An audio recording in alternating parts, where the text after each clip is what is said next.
Il sent une mauvaise odeur, des brebis prisonnières dans ta vie et dans ton cœur.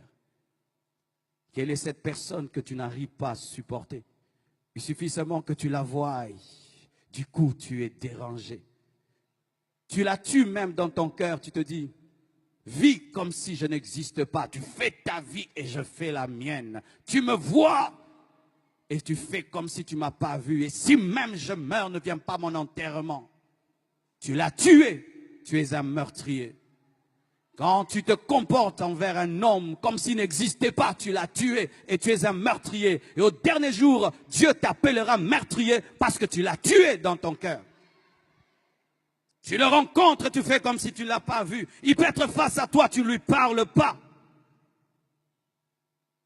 Tu l'ignores, tu es indifférent. Et certains même disent, je lui ai pardonné mais je suis prudent. J'ai mis de la distance entre moi et lui. Mais quand Dieu te pardonne, est-ce qu'il met de la distance? Il te restaure. Mais toi, quand tu pardonnes, tu mets de la distance. Quand tu le vois, tu es troublé. Tu ne sais plus bien parler. Tu es déstabilisé parce que tu as de la haine, de la rancœur. Voici ce que tu vas faire pour arriver à pardonner à cette personne. Commence à la bénir dans la prière. Un jour, une femme est tombée malade. Elle souffrait d'un problème gastrique. Elle est allée voir son pasteur. Et elle a dit, pasteur, prie pour moi. Et Dieu révèle au pasteur, cette femme ne sait pas pardonner. Il faudrait qu'elle puisse pardonner. Elle a dit, je ne peux pas. Et le pasteur lui dit, chaque jour, commence à bénir cette personne. Commence à bénir. Elle a commencé à bénir. Au début, c'était difficile. Oh Dieu, bénis-le. Ah non, il m'a fait trop de mal. Ah. Mais après, Seigneur, bénis-le. Seigneur, bénis, bénis. Et un jour, elle vomit une boule comme ça, avec des tentacules. Le pardon l'a guérie et l'a libérée. Lorsque tu as de la haine, ce n'est pas d'abord la personne qui est haïe qui souffre, c'est toi qui souffres parce que tu ne te sens pas à l'aise. C'est toi qui souffres en premier parce que quand tu pries, Dieu ne t'exauce pas et toi, tu n'es pas à l'aise. Quand tu vois cette personne, tu es dérangé. Elle n'est pas dérangée, mais c'est toi qui es dérangé. Libérez les captifs. Libérez les captifs. Ouvrez vos prisons. Ouvrez les prisons de vos cœurs. Téléphone cette personne. Dis à cette personne, je t'aime, je te pardonne. Et je t'assure que tu vas l'amener au Seigneur par ton pardon.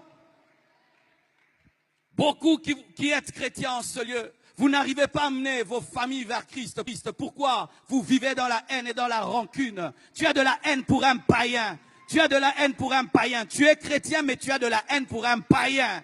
Comment il viendra à l'église? Toi qui es chrétien, tu ne sais pas pardonner. Saluez ceux qui ne vous saluent pas. Dites bonjour à ceux qui ne vous saluent pas. Écris-lui un SMS, je te pardonne. Même si c'est ton copain qui t'a déçu et qui a pris quelqu'un d'autre. Même si c'est la personne qui a tué ton père, tu dois pardonner. Même si c'est la personne qui est allée, qui a détruit ta réputation, tu n'es plus respecté, tu dois pardonner. Pourquoi? Parce que Dieu t'a tout pardonné. Jésus est mort pour tous tes péchés. Il est mort pour tous tes péchés. Et s'il a tout pardonné, tu dois aussi tout pardonner. Soyez parfaits comme votre Père Céleste est parfait.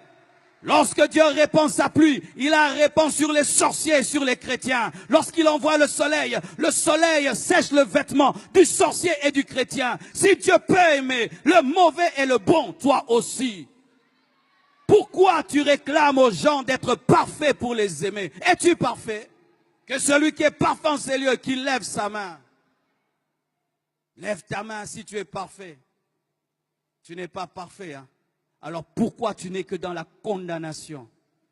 Il a fait ça, il a fait ça, il a fait ça. C'est pourquoi toi aussi tu as fait ça, tu as fait ça et tu as fait ça.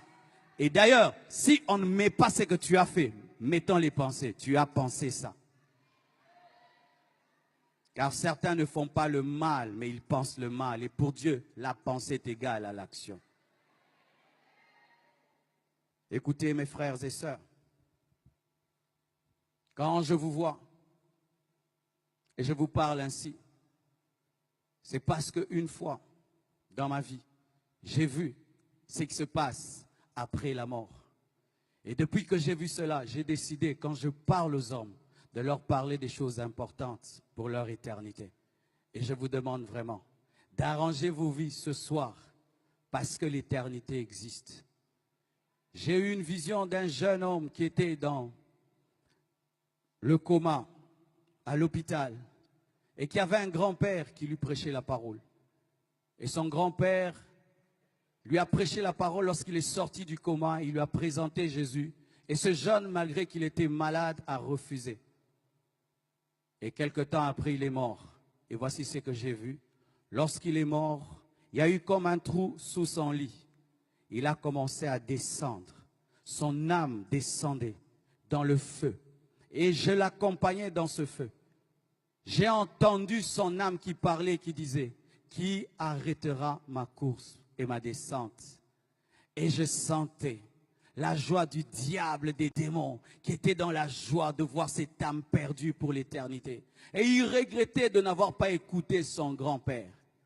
Et après, j'ai vu une autre vision. Ce jeune est revenu dans son corps et son grand-père lui a prêché et il a été sauvé.